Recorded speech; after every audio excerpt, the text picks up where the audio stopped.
content over everything. They're telling me that the reason why we're black is because we're from a cursed people. Yeah. And so I was like, I don't buy it. I said, how can you as a black man... Just for the record, I don't buy that either. That's fine. But I was saying, how can you as a black man, with all black men amongst you, tell all of these guys that we're cursed, essentially? And so I said, Black History Month is supposed to be the upliftment of your spirit as a black person. You just told me that I'm cursed for an hour and a half. Yeah. And I said, I don't buy it. And he was like, no, well, you need to understand. I said, no, I don't buy it. I said, I didn't use the term bullshit, but I essentially said, you know, you're talking bullshit. Yeah. And I don't believe what you're saying because from my knowledge, black people didn't come from that curse. Yeah. So, and I walked out, and that was like... And that was it? That was sayonara. Now, out of interest, why at that point did you not think to yourself, right, I'll go and find another church? Because I was literally done with church. You was done with church? I was done. That experience was so negative to you? No, because I knew that I existed before the church. Yeah. When and you say I guess you mean I know black race? people. Yeah, black people existed before the church, and so that was my. There's a good argument to say you existed before the rest of us, but carry on. You know, it's like, I'm the daddy. I keep telling people. Maybe we'll skip that. All right, I'm the daddy, but what I'm saying is that when I realised that, because the narrative that black people generally got is slavery, of our history, let's say, is slavery and colonization and all this kind of stuff. And so what it was for me is that I'm now coming into the realization that we existed before all of that stuff, and we were doing other stuff before all of that stuff. And so when I realized black people's relationship to Christianity, the current form of Christianity, I always say the current form because Christianity was you have the Coptic Christians and you also have the Ethiopian Christians before that, and it's a different form of Christianity. Yeah. Books got more, they got more books, all this kind of stuff, and they have different teachings. So I said I existed before, or we existed before Christianity existed. Yeah. And so I was done with. Yeah. I was done with Christianity. Yeah. In terms of and so what I'm picking up from that, and as I say, that for those of you that are listening in, you're probably expecting a debate, but actually I'm just conducting an interview. So if you're expecting some kind of debate, you're going to be disappointed, I'm afraid. But what I'm hearing from that is that fundamentally questions were not being addressed in your fellowship that needed to be addressed. Were there other things going off in your life as well? Like because I was doing quite well. That's when I was really acting. I was on TV. I had my girlfriend. We were like stable. Like it was really like my life was cool. Yeah. It was literally that part because she started my girlfriend at the time. She started saying, "Oh, I think I want to get more into my Christianity," and I was like, "What? I'm just getting out of it. What are you talking about?" And she was like, "No, my friends are going to church more," and I'm like, "No, come over here, let's talk." But we're no longer together. Right. But I was what, 24, 25, long time ago. Yeah. The hair's gone now. And since then, where has your journey taken you? Well, it took me. Because am I right or wrong in thinking you've described yourself as a black nationalist? Yes. Okay. Yes. Now, just pan out for me what that means. Okay, so I am for the forward movement and upliftment of black peoples on a global scale. Yeah. So essentially. Pan-Africanism, you call it Pan-Africanism? Yeah, I was going to use that phrase. You can use Pan-Africanism as well. Yeah. So I really want to deal in race-first politics, and I've always said to people, the reason why I want to deal in race-first politics isn't because I'm a racist or isn't because I hate people. Yeah. It's because what I've found is I've been around the globe. I've been to all places. I've been to Lebanon. I've been to Spain. I've been to Mauritius. I've been all over the globe, and what I found is a constant, and the constant is wherever you go, black people seem to be at the bottom of the socio-economic ladder. Yeah. Globally. And so if we all I've said to black people, if we have that collective experience, then we have something in common. My phone's ringing, sorry. Are you needing to stop? Nah, that's all right. Yeah. He can wait.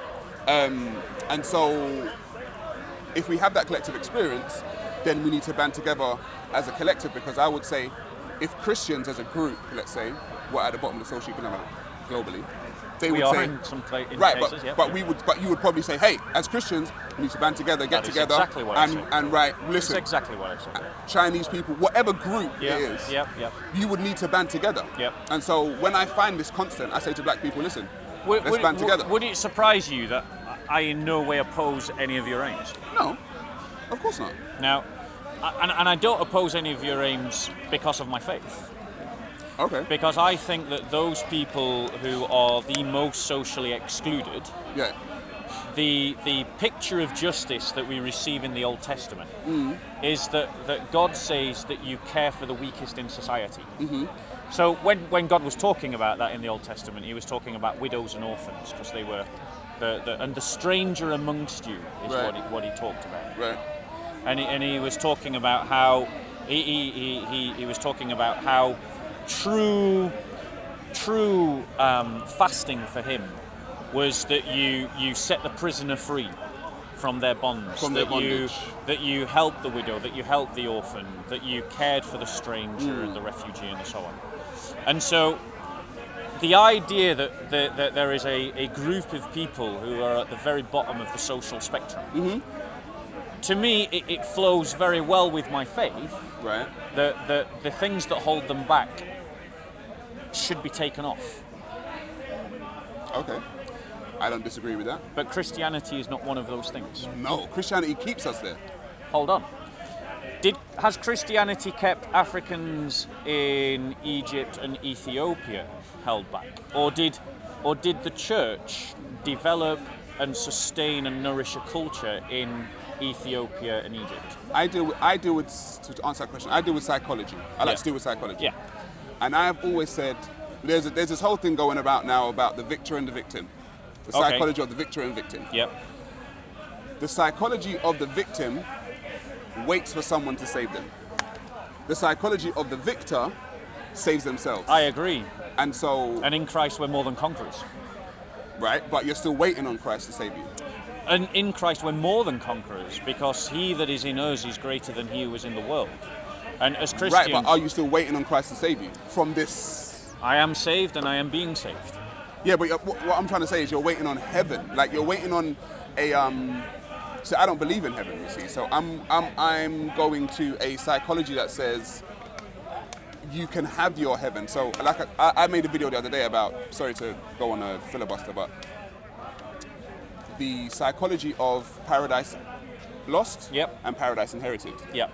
And we have different people on the globe, on the planet, that have a different psychology. So if you are born into what people call paradise, you don't develop a paradise lost psychology. With respect, sorry, you're sidestepping my point. All right, go on. Because you have suggested as a premise that Christianity is holding black people back. Mm-hmm.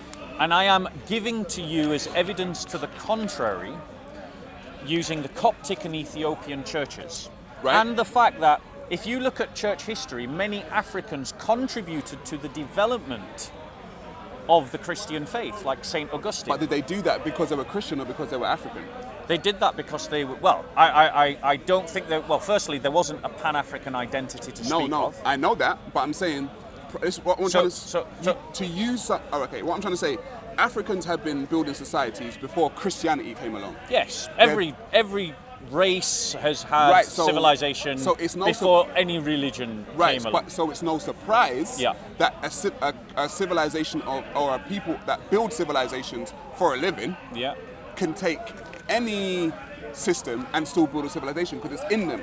They didn't build. That's human nature. Yeah, exactly. But they didn't build it because they were Christian. But they didn't build it because they were black either. No, they built it because that's in them to build a society. That's human nature because so you don't need Christianity to build a society. We're made in the image of God.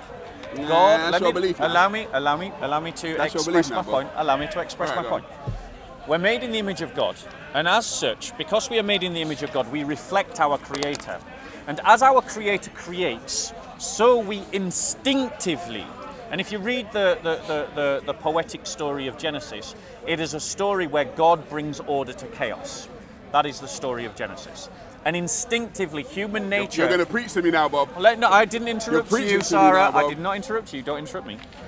In terms of the Genesis story, we are said to be made in the image of God. And so we see within our nature this desire to create order out of the chaos of the world around us. Now, truth, as the philosophers would say, is that which most closely reflects reality. That's the philosopher's definition of truth. And I'm saying that the Christian narrative is that which accords most closely with the reality of truth around us. So I am not suggesting that these Africans helped to contribute to the church because they were Christian. Okay. Though I'm going to circle back around to that. Right. But I'm also saying that they're not doing it because they're African either. They're doing it because they're human. They're human, yeah, I agree. They're human. Now, the fact that they became Christian meant that they focused their energies to the church. Now, in a very real way, I, as a European Christian, am indebted to African Christians for my inheritance in church history. Yeah, of course, because you've got the Coptic Christians and the Ethiopian ones, of course. Well, no, they grew from that. Your argument is premised on the idea that Christianity holds black people back. The current form, remember I said current form? You did say current form. Current what I'm form. saying to you is that Ethiopian and Coptic Christianity... They didn't have this form? They still exist. They've existed for 2,000 years. Well, they're as old as anything in The Christianity that you follow is not Coptic Christianity or Ethiopian Christianity. No, it's not. No. Right, so it's not that form. You have a different form. Actually, you have the more Catholicized form of Christianity. I am simply a Christian, and I am as happy to go to a Coptic church as I am to go to a Catholic church. Yeah, but what I'm or a trying to say to you one. though, like if we strip it down, yeah, you have a more Catholicized form of Christianity, well, whereas the Coptics and the Ethiopians don't. Well, actually, Catholic forms of Christianity, the Copts are Catholic forms of Christianity. Okay, but the Copts were before the Catholic Church, though. They grew simultaneously. The church in Rome and the church in Alexandria grew simultaneously. St. Peter... Can I get a date for that? Yeah. You can go and speak to the Coptic Christians and go and see who they say is the first founder of their church, and they'll say it's St. Mark. St. Mark, who wrote the Gospel of Mark. Okay, but go and speak to them. But Coptic Christianity has been around before Catholicism, though. Sorry, how many Coptic Christians do you know? I don't move with Christians like that. Okay, right. I know loads of Coptic Christians. Okay. I know loads of Coptic So do you know the origins of the Coptic Christians? Yes.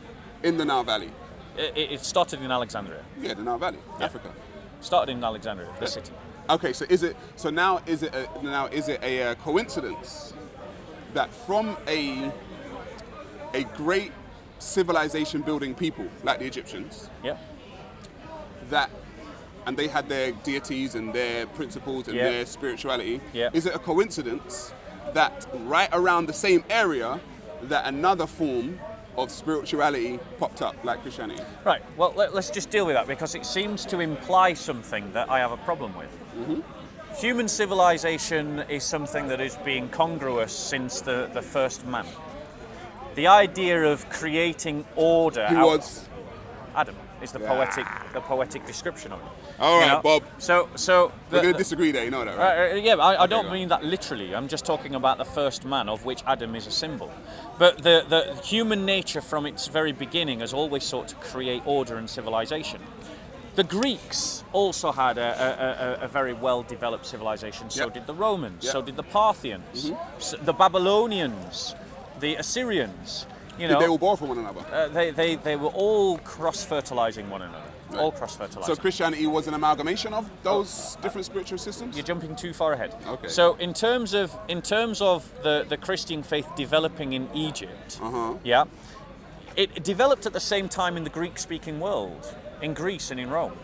Well, So my point that I'm making is that Christianity is as much African as it is European. But if we call it Judeo-Christianity, which is to give it its proper name, we will see that the main patriarch of the 5 books was raised in Egypt, yeah? I got no dispute the fact that Egypt has played a huge amount of influence within biblical history. I got no problem with that at all. So then where would Moses have got his teachings from? So what's your point from that? Because, like I said, it's no coincidence. Before, like I said, it's no coincidence. I said, or is it coincidence that a great civilization building people who have their own spiritual systems and their own temples and their own principles and their own gods and all this kind of stuff, is it coincidence that Judeo-Christianity sprang from the same area? Well, let me address that directly. The fact of the matter is that the Christian faith started in Palestine based upon a claim that Christ had risen from the dead. And that so radicalized the first believers that they went out in all different kinds of directions to proselytize this belief that Christ was the Jewish Messiah and the Savior of the world. So what about Judeo-Christianity? I am talking about Judeo-Christianity. No, Moses started it. No, that's where the first 5 books come from. Judeo-Christianity historically begins, and it doesn't begin with Moses. You're saying academic figures, Linda Woodhead, Paul Fletcher, countless others, historians of religious history, will tell you that the starting point of Judeo-Christianity was in first century Palestine. So it's not with Moses then, is what you're saying? Judaism, the Mosaic covenant, started with Moses. Right. However, the point that civilizations embraced Christianity proves nothing. Because there were civilizations all the way around the world, and all those civilizations brought something into the church, because the church is for all nations. My faith takes what is best in any culture it encounters and magnifies it, and seeks to reduce that which is worst according to the prism of Judeo-Christian value systems and ethics. It's not like Islam, where we say that you've got to, take on Arab culture to be a good Muslim. I hear that. Yeah, that's not our faith. I hear that. No, I hear that. And the proof of that is the Coptic and Ethiopian church. They brought African culture into the church, and as a Christian, that inheritance is as much mine as the Sistine Chapel is theirs. Right. They are as much the owner to me of Westminster Abbey as I am of the cathedrals that have been dug into the mountains of Ethiopia. That is a very poetic way to look at stuff, I would say. However, it's a beautiful way, no? It's a beautiful way to look at stuff. However, now let me ask you. If we strip it back, if we strip it back, which you keep trying to do. Yeah, we got to strip it back. We've got to. Go on. So if we go back to, like I said, back to the origins of, let's say, Judaism or the Mosaic Law. Yeah. Yeah. So Moses was raised within Africa. Yes. So he was raised within, according to the Bible, he was raised in the house of Pharaoh. Yes. We've got no problem with any of this. Moses, Acts 7 verse 22 says, and Moses was learned in all the wisdom of the Egyptians and was mighty in their words and deeds. Yeah. And so Moses himself, or the Bible itself, states that Moses was raised in here and got most of his stuff from there. Yeah. Right. Got no issue with this. Right. However, when you get to Moses, okay, when we get to the story of Moses, we get Moses getting stuff from God. Which he does. But he was raised there. So your point is, what you're doing there, Sarah, is you're selectively taking some verses that talk about the African influence and saying. But we can go to Egypt though, and we can find those. We can find those 10 Commandments on the walls of Egypt. Yeah, that's why they're called natural law. Because the reason why the church describes the 10 Commandments as natural law is because it has never claimed those 10 Commandments are unique to the Judeo-Christian faith, but are something that every civilization could achieve by the use of their own reason. And so, but it just so happened that God had to give Moses those God incorporated, even though Moses was raised in Egypt and already knew those laws. God incorporated those laws into the Mosaic covenant. That you go and look at church teaching, Sarah, because it's clear to me that you are not familiar with it. Church teaching says that there is the natural law and the revealed law. The natural law is that which any civilization, regardless of revelation, can achieve through the use of their own reason, such as don't kill, but Moses don't murder. That. Before God gave Moses that, completely, yeah, Moses knew because he murdered one of the Pharaoh's soldiers, right? Yeah. And he ran because he knew it wasn't right to do it. So the fact. Let me go. So Moses, your Bible states Moses was raised in the house, knew all the wisdom of the Egyptians. However, Moses, or the story of Moses, is that he got these natural laws. No, you're being selective. From God, that's what he says. No, you're being selective. But we can go to the walls of Egypt and find those laws. So listen. So did Moses get the laws from Egypt, or did he get the laws from God? So listen to what I'm saying to you. The Christian faith teaches that natural law any civilization can achieve through the use of their own reason. Did Moses teach that? What? You said Christianity teach that. Yes, this is what the church teaches. Did Moses teach that? I can't say whether Moses taught that. But so then who might know? I'm going back to the story of Moses. But my authority is the church, not Sarah Garvey and not Sarah Garvey's I'm going back to Moses though. You're going back to the church, a bunch of people who didn't get the revelation. Moses got it. Let me finish my point and then engage with it. All right, go for it. So here's my point. Mosaic law is something that combines elements of natural law with elements of revelation. Okay? The fact that God stamps his approval on things that other civilizations have achieved through their own reason doesn't mean, and we're not arguing, and I am not arguing, stood here to you, that Moses never brought anything that he learned from Egypt into his life. Right, okay. No. The Egyptians achieved their knowledge of natural law through their own reason and intelligence. Yes, but the story is though. Can I finish my point? All right, sorry, go on.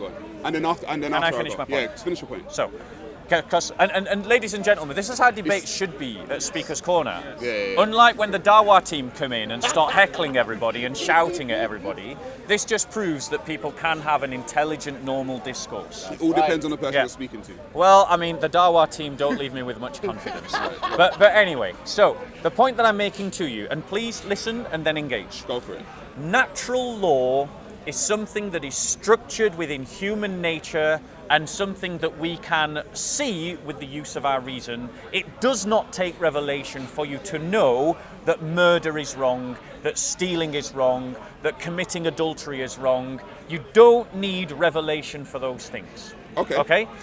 Egypt had those things without any revelation from God, and so did other civilizations as well. Egypt is not unique. Agreed. The Babylonians had it also. Agreed. Now, Moses has a supernatural experience with the divine. He has an encounter with Elohim, with Yahweh, the burning bush, and this radicalizes his life, and he takes the people out of Egypt. Now, when they come out of Egypt, they have been slaves for 400 years. They are essentially savages. And God brings his law, brings his covenant to them, dealing with them where they are, the savages that they are. Okay? Now, I am not denying that Moses was influenced by Egypt, that he knew these things. Right. The fact that God then takes these natural laws and brings them into the Mosaic covenant doesn't mean that they are not also from God, because God is the creator. These things are natural laws. They are structured within the human heart. You can see them just using your own reason. They are there because the creator created them in you. Yeah, but what you're saying is, what you're asking me to do is, right, I'm trying to be as objective and logical as possible. Yeah. What you're asking me to believe is that even though Moses already knew these laws, yes, that God revealed them to him, again, even though he already knew them, and then he gave them to his people. And it's more not, like a stamp of authority. And it's not, Moses already knew them, and then revealed them to his people. Where does it say he doesn't know them? No, I said he knew them. All right, hold on. When he murdered the Egyptian god, what did he do? He ran. Why? Because he knew it was wrong. Exactly. So the Bible. They knew there'll be a comeuppance. So exactly. So the Bible isn't suggesting that Moses didn't know them. The Bible is stating quite clearly that he knew. So then, did God write them, or did Moses write them for his people? That's the question. Well, the thing to get from the Book of Exodus isn't like the thing to get particular about is the fact that God has taken his people, he has chosen a people, and he brings them out of Egypt, which actually flows into the very narrative that you're interested in, which is this idea. God chose a people? Yes, God chose a people. Yeah. He chose a people. Do you believe that? Yes, I do. Even though he created all people, he chose a particular set? Absolutely. I believe so that. That's superiority then? No, because it's not about superiority. It is about this people being his people as an example to the world. And God has used the Jews as an example. But that's what the Muslims say. What? The Muslims say that God chose them, as the example to the world. No, that's you're confusing two things, because Judaism as a faith understands itself to be something that you can't convert into. It is an ethnicity and a people. Islam is actually much more like Christianity in that both our religions state that anyone from any ethnicity can join. So you Judaism doesn't So you actually say believe that the Jews were chosen by God? Yes. Bob, I thought you were smarter than that, bro. I am smart. But my intelligence. So God made all of these people on the globe. My intelligence is. And chose a particular group of for people. what purpose? for the purpose of bringing his law into the rest of the world? No, this is, you see, what you're doing here. Why didn't God choose everyone? May I reply? So you've asked Is two that questions. smart, though? You've asked two questions. Allow me to reply. Go for it. So question one was, God created all people. Why did he choose the Jews?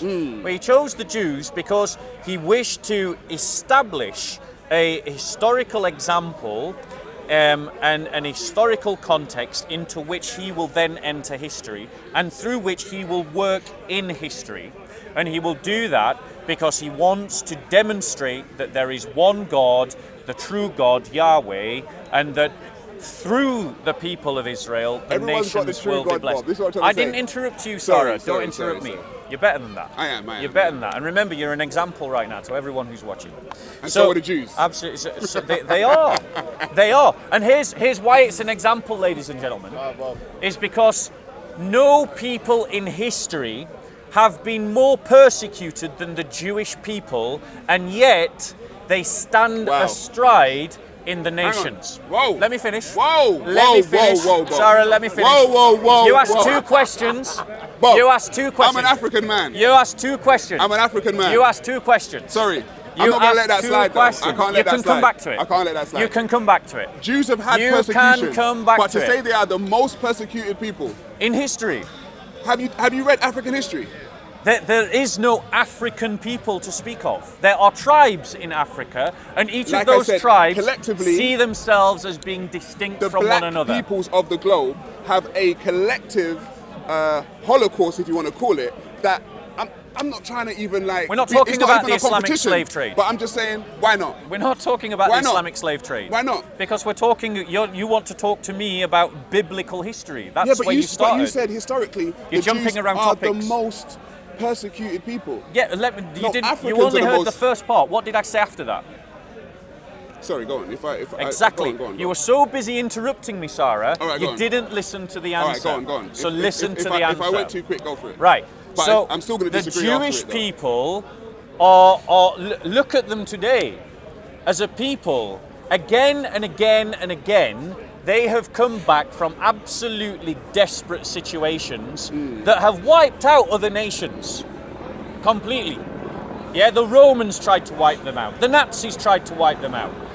The Muslims tried to oppress them. Even the church oppressed them.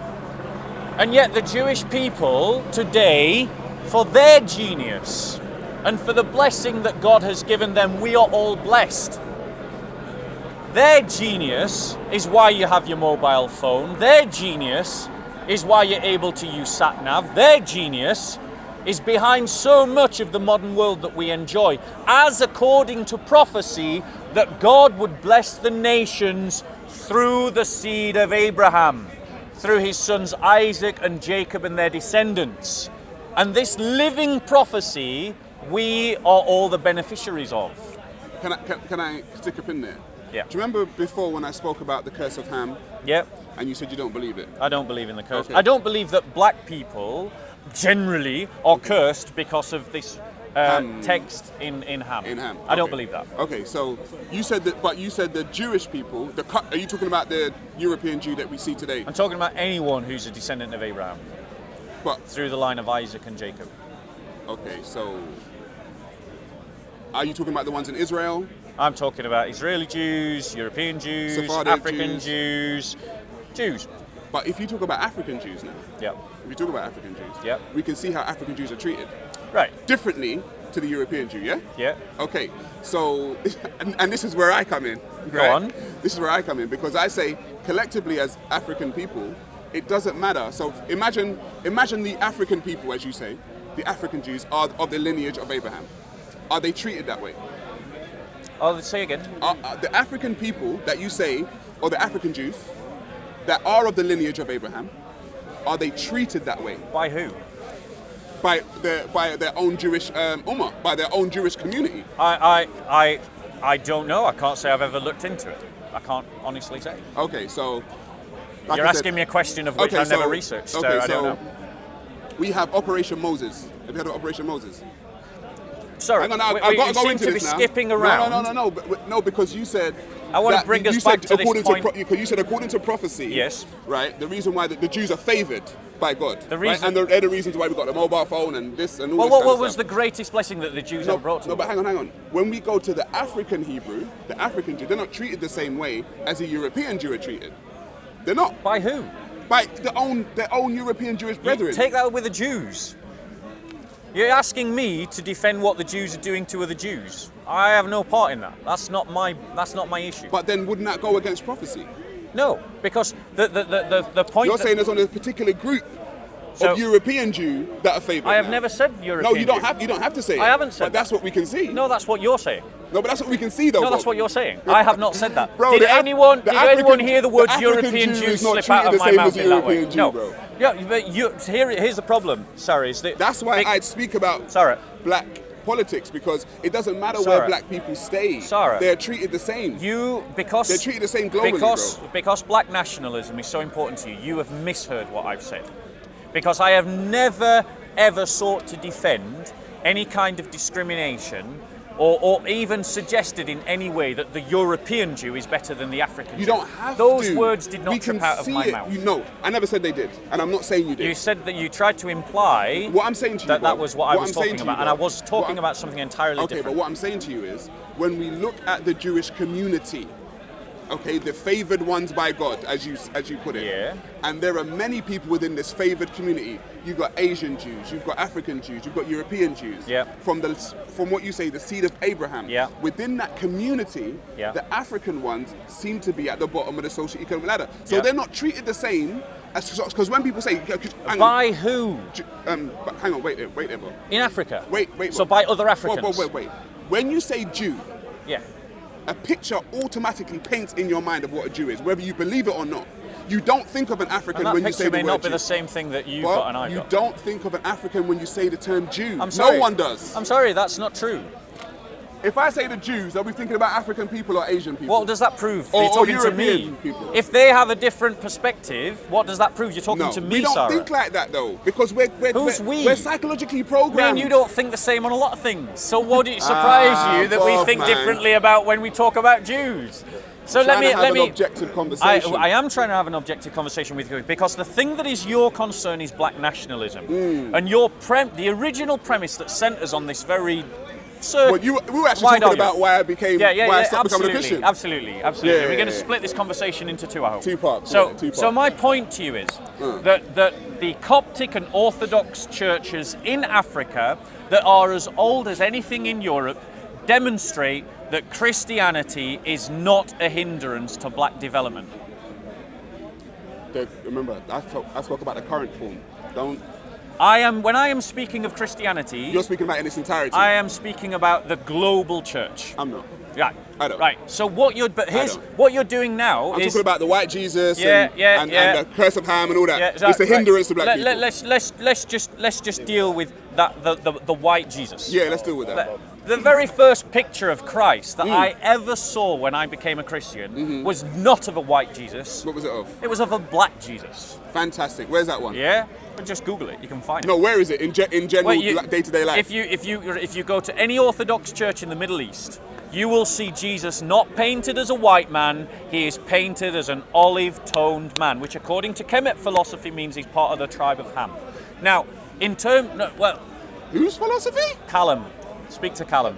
He's talking about all these groups having their origins in Africa. Okay. However, the point that I'm making to you is that Jesus, when I was in Japan, Jesus was portrayed as Japanese. I know for a fact, because I've seen them with my own eyes, that the Coptic Christians portray Jesus as an Egyptian. Ethiopian Christians portrayed Jesus as a black African. Right, because that Ethiopian Christianity, right, came before, like I said, the current form of Catholicized Christianity. No, I said this before to you, I corrected you then, and I'll correct you again. The Coptic form of Christianity, the Ethiopian form of Christianity, is Catholic, because the thing that defines a Catholic church is the structure of bishop, priest, and deacon. Okay, but what you are doing, okay? Talking about my faith. Yeah, but what you're saying is you look at Christianity as a... Which it is. A global community. But it's not, though. It is. It's not. It is. It's not though, because you have different forms of Shall I Christianity. prove it to you? Yeah, but you have different forms of Christianity, bro. Shall I prove it? Ladies and gentlemen, if you are a Christian, and I only want practicing Christians to do this, but if you are a Christian, will you raise your hand, please? Right, could you just tell me where you're from? What country? Half Sri Lankan, half English. French? Nigerian. What country? French, British. London. Irish. English. The Christian, Peruvian. The Christian community is a global community, and it includes whites, blacks, Hispanics, We know this. Irish. We know this. We In Nigeria, what color is Jesus? Now it's irrelevant. In Nigeria, what color is Jesus, please, my friend? My friend? I asked you a specific question. My Nigerian brother now. Oh yeah, listen to me. Okay? Oh yeah, listen to me now. Oh yeah, what color is Jesus now? Exactly, yo. What color is Jesus now? Just answer the question directly. What color is honestly. Jesus in Nigeria? In your experience, what? How is he portrayed? In your what you've seen? This is our problem, you know. We can't just be honest, bro. Some people frame him as a white Jesus, And? some people as black. as Right. well, yeah. So he's saying that in There's Nigeria. black Jesus is in Nigeria. Are you saying there's black statues of Jesus in Nigeria? There may be some. I don't know. Maybe. All of Nigeria. So you haven't seen any yourself. Fair enough. No, your point's valid. I think that it is a mistake of the missionary movements of the past that the artistic representation of Christ should be European in Africa. For me, I find that embarrassing. But what color You know? was he though, according to the Bible? He doesn't mention a colour. Doesn't mention a colour. Revelations 1 verse 14? That's a metaphorical imagery. No, In that it's same metaphorical. picture, he also has a sword coming out of his mouth and Right. blazing like the sun. So then- you can't use no, that. That should be the image then. If that is the only represented image, or that is the only biblical image we have of him. If you're going to make that No, argument, hang on. go on. If that's the only, listen. Make that point. If we go to the Bible and he is described as a burnt bronze skinned man Yep. with white woolly hair, Yep. right? That should be the image that we're portraying of him. Right. Right? And if he's got swords coming out of his mouth, then so be it. Okay. That is the only representation we have of him. Except- this guy on the cross, this white except dude, Sarah comes from Garvey. where? Except Sarah Garvey does not dictate Christian art. Yeah. But the Bible should. No, Sarah Garvey doesn't But the dictate. Bible should, though. Hold on.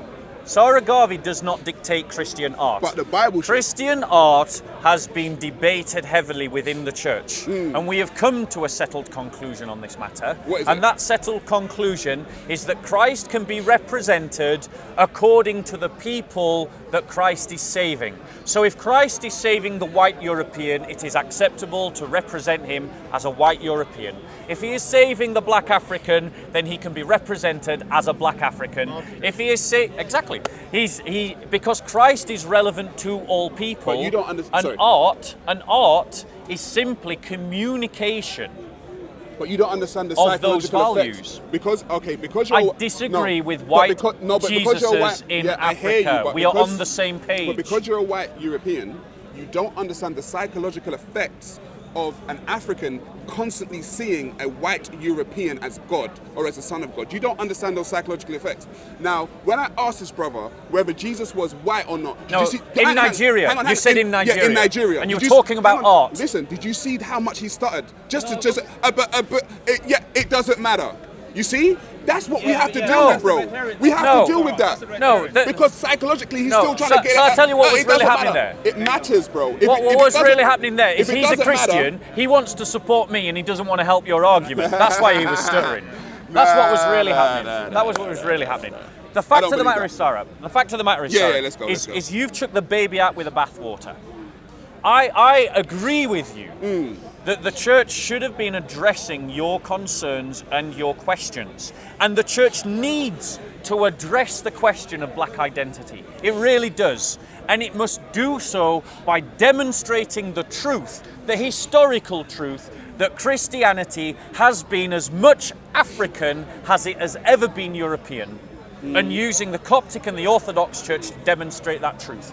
As well as the fact I agree with that. the church has been Middle Eastern as much as it has been European. And it has been Southeast Asian as much as it has been European. Because, you might not know this, but one of the apostles, St. Thomas, went to India and founded a church in India, whilst the churches were being set up in Africa, the Middle East, and Europe. So my faith is truly global, and the church is a home for all people, including black people like you. And it isn't in this current form. The current form of the church is a global community. I've just demonstrated that. And I said, brother, am I superior to you because I'm white? No. Am I superior to you because I'm white? Am I superior to you because I'm white?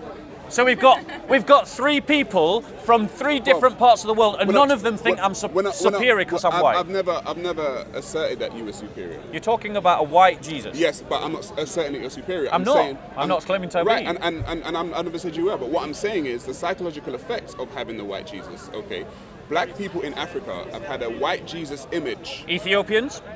Listen to what I'm saying. Okay. In this current form, the black people in Africa, with the coming of slavery, with the coming of colonization, have had a white Jesus imprinted, emblazoned within their psychology. And I agree, okay? let that go. Hang on. Black people aren't even ready to let it go yet.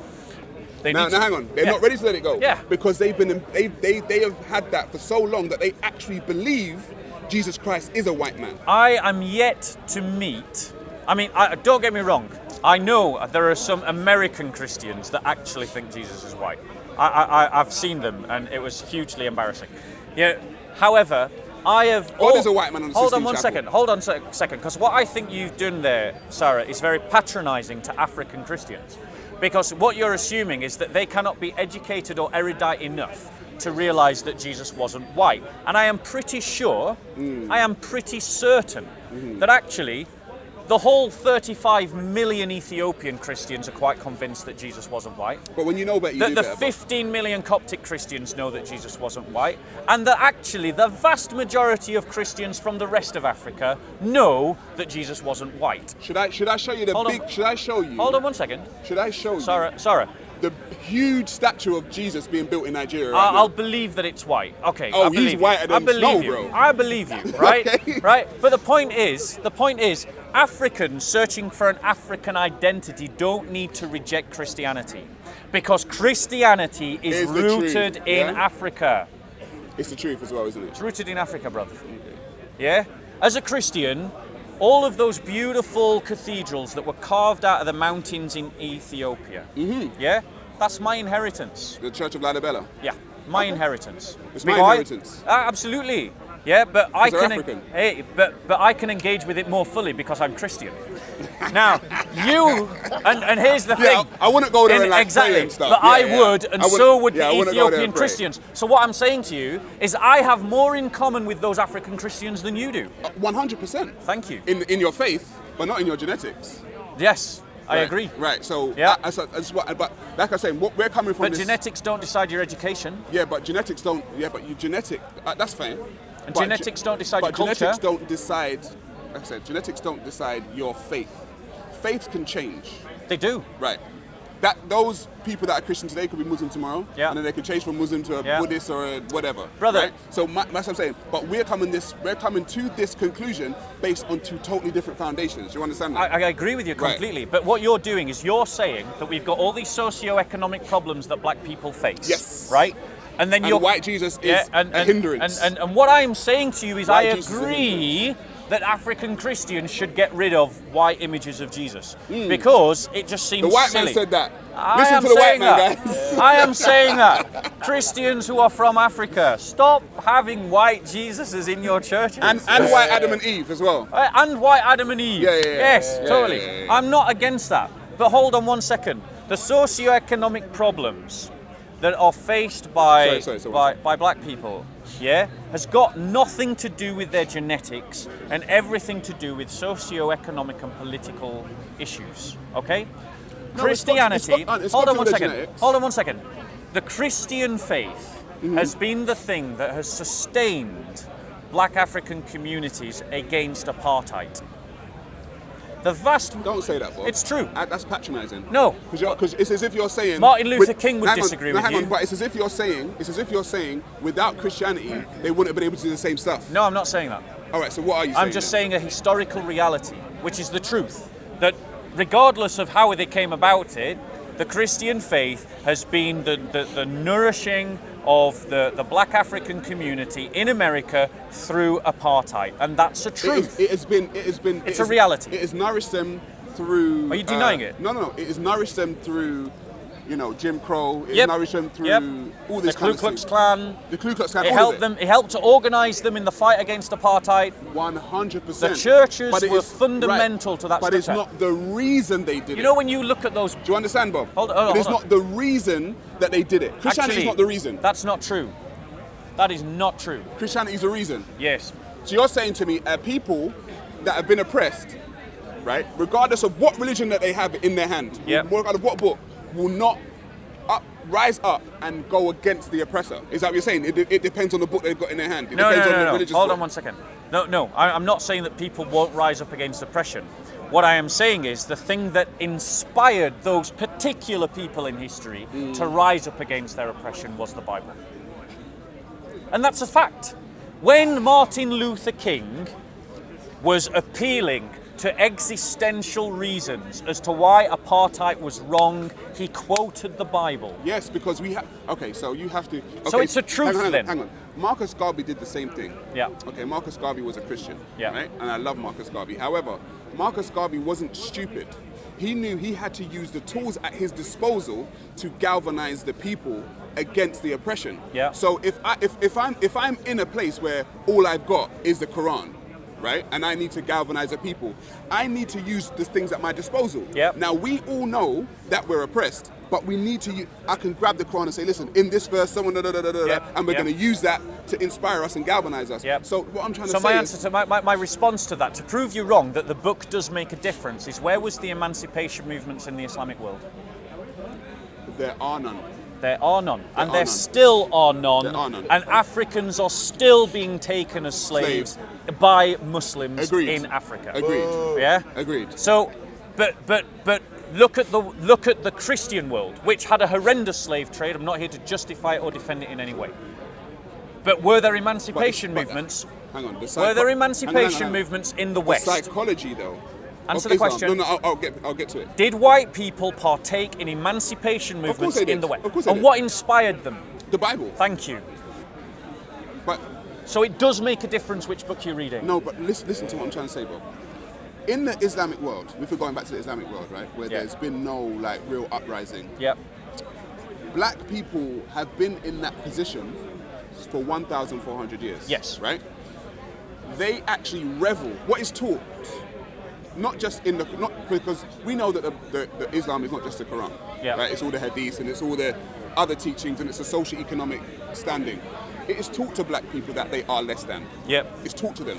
Okay? Yep. So I've spoken to black Muslims here and they don't think that it's a problem. They won't even speak about it. They're like, oh, well, yes, I know. I've spoken to the same people. Right, because the subjugation and the oppression, the oppression and the psychological effects run so deep. Yep. I don't know when the Arab world and Muslim world is going to have some kind of, uprising with the black people there, but it needs to happen. However, like I said, Nat Turner also used the Bible, right? Yep. But what I'm trying to say is, when you oppress a people, you don't necessarily need a book, because the people in Haiti, the Haitian Revolution, those people, those African people, rose up against the French, and they used African spiritual practices. Mm-hmm. If they had the Bible, they could have done the same thing. I'm not denying that other things have inspired people. I'm not making the argument that your the argument Bible is that the Bible in this instance was the thing. That is the historical reality. That is the historical reality. Now, let's be clear. In that case, it didn't need to be. Hold on 1 second. You know who Cassius Clay was, right? Nah, kind of. Are you thinking Muhammad Ali? No, I'm talking about the real Cassius Clay, the historical figure Cassius Clay. Oh, okay. I thought you were talking about Muhammad Ali. No, I'm not talking about Muhammad Ali. No, Muhammad Ali was a fool who took on the name of a slave trader, Muhammad and Ali, two slave traders, and abandoned, because he was brainwashed, to dismiss a name of Cassius Clay. Cassius Clay was a real emancipationist, a Christian who advocated for the abolition of slavery at the founding of America. Okay. So Muhammad Ali, that buffoon, Goes, But he was a good boxer. I don't want to take. But he was a good boxer. He was a good boxer until Henry Cooper knocked him on his arse. But he was. Yeah, but he still won. Anyway, let's not get into a debate about boxing. People get knocked down. He still won. They slit the glove. But the point of the matter is, Muhammad Ali, like so many people who join these sort of Pan-African movements like the Nation of Islam, the Hebrew Israelites, the Kemits, one second. There's no such thing as the Kemits. Okay, Kemetic philosophy. There isn't. They have been brainwashed, and I'm going to use Muhammad Ali as an example. Muhammad Ali says he didn't want a slave name, Cassius Clay. So what he took was a slave owner's name, Muhammad Ali, right? Cassius Clay I can't even was speak a against Christian.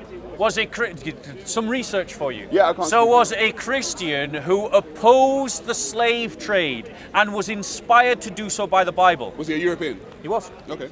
Yeah. Now, let me just be clear, right? This is the history of how Christianity has been interplaying into this whole dynamic of slavery over Christian history. Because we know Christians have been as guilty as having slaves as anyone else. Yeah. What time is it, mate? 2:05. 2:05. That's fine. Okay. Yeah, it's more important than here, mate. In the morning. And just so you know, right? Like, just for those of you that might be new to all of this brother here, right, had a death threat put on him. The Islamic Dawah team are connected to people who conspired to kill this man, to kill the person stood in front of you because he was challenging Islam.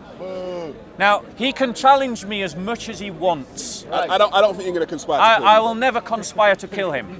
Do you know why? Why? Because the book that you're reading makes a difference. And I am taught to love in that sense, my enemies. I agree with you. I am taught to love. So he is opposed to me ideologically, and I am opposed to him, but I'll never seek to hurt him. I want to convince him through love and reason that there is a better way. Yeah? Ain't going to happen, but you can try. I'm going to try hard. So, right, in 873, Pope John VIII banned the holding of Christian slaves. In 960 AD, Doge Pietro IV banned slave trade outright in all of his sovereignty. In 1080 AD, William I banned slavery in England and Normandy. In 1117 AD, slavery was banned outright in Iceland. In 1220 AD, the Sachsen-Spiegelberg condemned slavery, quoting directly that it was an affront to the image of God that all men were made in.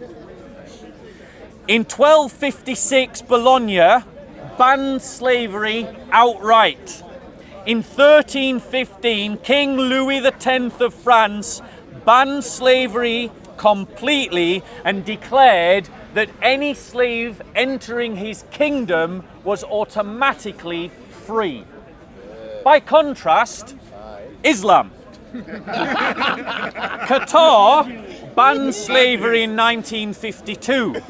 Iran banned slavery in 1929. Iraq banned slavery in 1924. Morocco banned slavery in 1922. Egypt banned slavery in 1895 because of the British. No, so have you got Mauritania? Mauritania banned slavery in 1981. That's what I've got. 2007. Fair enough. Oman banned slavery in 1970, and here's the clutch, here's the clincher. Saudi Arabia, where Islam has been unchallenged for 1400 years and has dominated that culture, banned slavery in 1962. So that's the difference the books make. It is important. And I'm saying to you, as a black nationalist, your cause is just.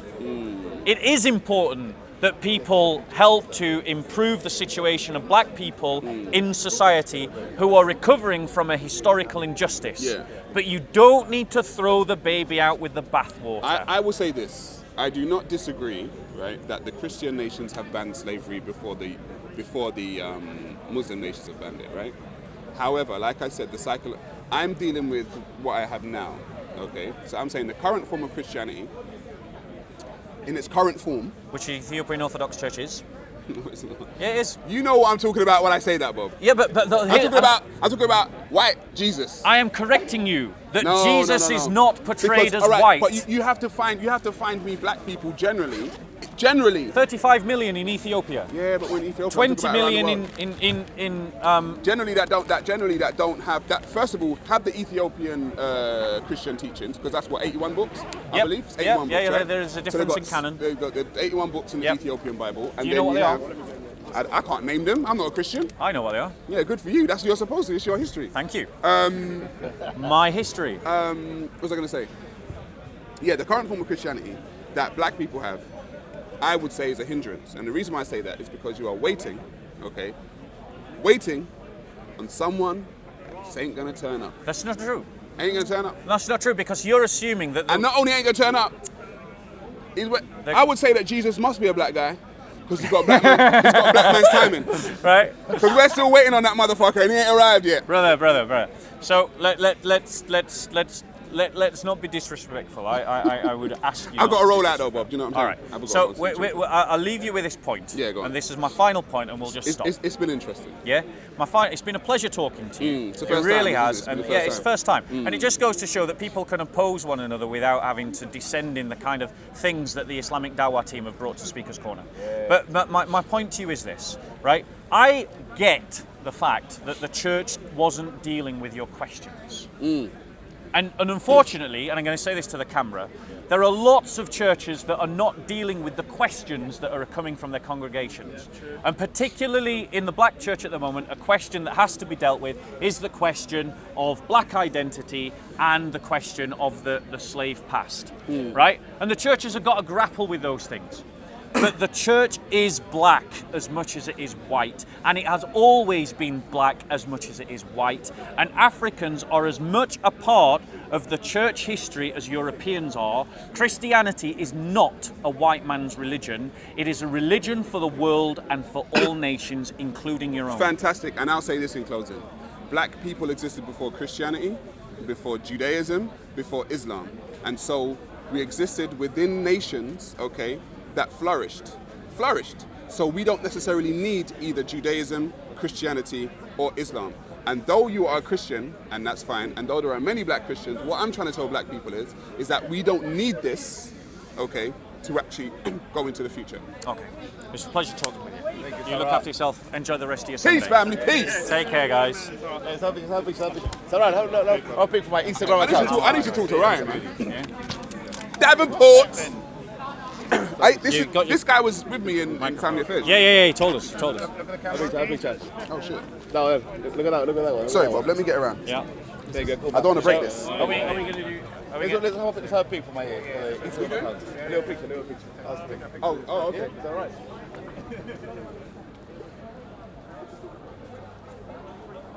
Yeah, that'll look ugly. No worries, man.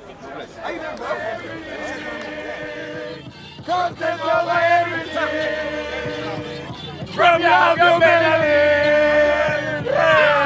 Come, man, say it straight. Man, don't listen to BBC. Man, don't listen to IT. Hang on a minute. Don't tell me what to do. Don't tell me what to do. Don't tell me what to do. Don't tell me what to do, because I won't be talking to you now, so don't deal with it. Okay? Right, where were we? So don't worry about numbers for me. We'll worry about that later. But do you believe that the law is inadequate or biased at regulating it? That's a good question. No. You believe it's inadequate. Can you explain why you believe that? Because you may be right. I don't know. Tell me your evidence of that.